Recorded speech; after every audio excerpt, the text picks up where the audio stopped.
Golden Time has made it in my top 5 of the best romance I have ever seen of all time. It's in my top 5 now.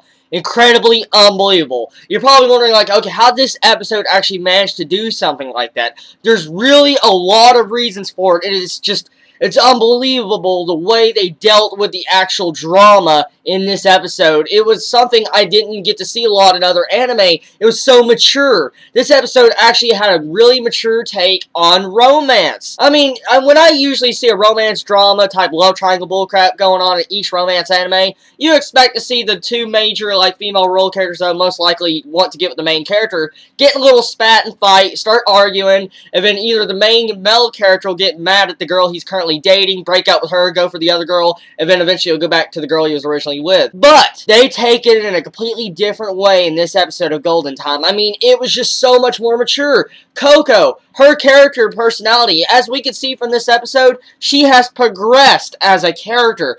The real reason why is because when we used to see her with Yana, we saw she literally freaking slapped the living tar out of him with some roses on the first episode. She holded the same bouquet of roses in this episode, but she was a lot more calmer, mature, and she wasn't so aggressive like she was in the first episode. You can see how her character is developed.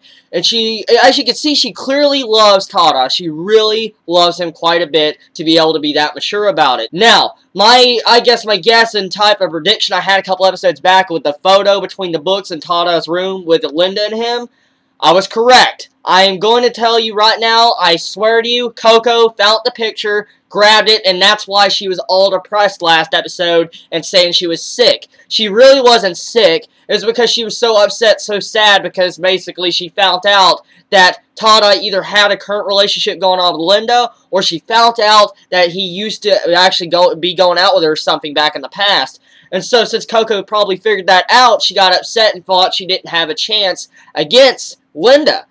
But in this episode, I noticed freaking Coco, when she came into the apartment room of Tada Bondry's actual house, she completely stated it to everybody there, Yana, 2D-kun, Linda, and Nana, and said, "Oh, that's my boyfriend. I'm his girlfriend." You know, just all in all, she kept saying girlfriend over and over again. So basically, as I can see here, she is very insecure about Tada's relationship with her. As we can see in this episode, she still truly loves him. She handled it maturely. She didn't break up with him. She did accuse him of cheating, which is to be kind of understandable as she did find the photo. And then, you know, the way you see how, you know, Linda's in the room, but they're making sure Tada's all healthy and stuff. I can see how she can point those dots together. But she handled it quite freaking well. I mean, unexpectedly well. As we saw, she was actually yelling and screaming and acting like what we thought she was going to act like to Yana and 2D-kun before she got into Tada's room. So right there, it goes to show she's learned self-control. She's learned to be more mature. And I really love Coco as a character. She is so much more developed than Linda. I mean, Linda's a good character. I'm not putting her down. She is a really freaking good character. I like Linda. I love Coco. They're both amazing female main characters. But Linda's the type of character I have seen a lot in other romance anime. So, getting to see from a perspective of Coco, the way her personality is, the way she acts, and the way she's maturing, is something different I haven't seen. It adds a whole new fresh perspective on the romance genre with drama at that. This episode, I loved how the actual past Tada Bondry, the ghost Bondry, was in the body again, and he seemed to actually not do what I thought he was going to do, cause pointless drama, and do a love triangle thing and cause everybody starting to hate each other. It was actually really well handled, really well thought out. The plot in this episode was good. I love it. I love the ending part where you got to see Coco just watching over Bondry while he was asleep in the bed, late up at night. We could tell Coco's still worried about something. She's wondering exactly what her probably relationship is with Bondry, and it makes you really sad and depressed. There was a lot of romantic feels in this episode. I mean, so much romance, so much lovey-dovey, and just, it felt like a really just a good heartwarming episode. It was a really good heartwarming episode, especially with how cold it is outside right now. This will warm anyone's heart.